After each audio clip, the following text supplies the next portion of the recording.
नमस्कार मंडळी, तुम्हा सर्वांना हनुमान जयंतीच्या हार्दिक शुभेच्छा. आज आपण जाणून घेणार आहोत एक अशी रहस्यमय कथा जी फार कमी लोकांना माहीत आहे. आपण मारुती रायांना बालब्रह्मचारी म्हणून ओळखतो, पण त्यांच्या एका मुलाचाही उल्लेख पुराणांमध्ये सापडतो. त्याचं नाव होतं मकरध्वज. जेव्हा हनुमानाने रावणाची लंका जाळून टाकली, संपूर्ण लंका अग्नीच्या ज्वाळांनी पेटून उठली होती. यानंतर स्वतःची जळती शेपटी विझवण्यासाठी हनुमान समुद्रात उतरले आणि त्या क्षणी त्यांच्या शरीरातून पडलेला एक घामाचा थेंब एका विशाल माशाने गिळला.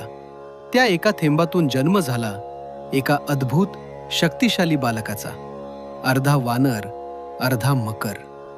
तोच मकरध्वज. तो मासा पाताळ लोकातील सैनिकांच्या हाती लागला आणि जेव्हा त्याचे पोट फाडले गेले तेव्हा त्यातून बाहेर आला एक जिवंत बालक.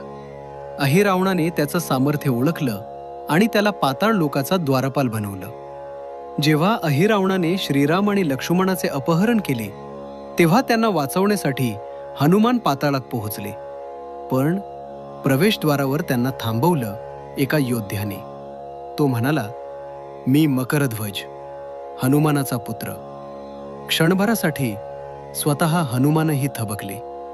एकीकडे वडील, दुसरीकडे कर्तव्याशी निष्ठावान मुलगा. मकरध्वज म्हणाला, "मला माफ करा, पण मी तुम्हाला आज जाऊ देऊ शकत नाही." आणि तिथेच सुरू झालं बाप लेकामधलं भीषण युद्ध.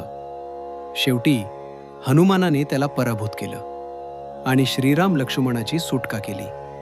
अहिरावणाचा वध झाल्यानंतर प्रभू श्रीरामांच्या सल्ल्यानुसार हनुमानाने मकरध्वजाला पाताळ लोकाचा राजा बनवलं. आजही गुजरातमधील बेट द्वारका येथे हनुमान आणि मकरध्वज यांची एकत्र पूजा केली जाते. तसंच महाराष्ट्र आणि राजस्थानमध्येही त्यांची मंदिरे आढळतात. ही कथा आपल्याला शिकवते की कर्तव्य आणि नातं यामध्ये निवड करावी लागली तर खरा योद्धा कर्तव्याची निवड करतो.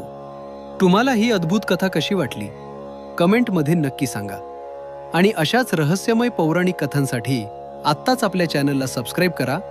जय बजरंगबली.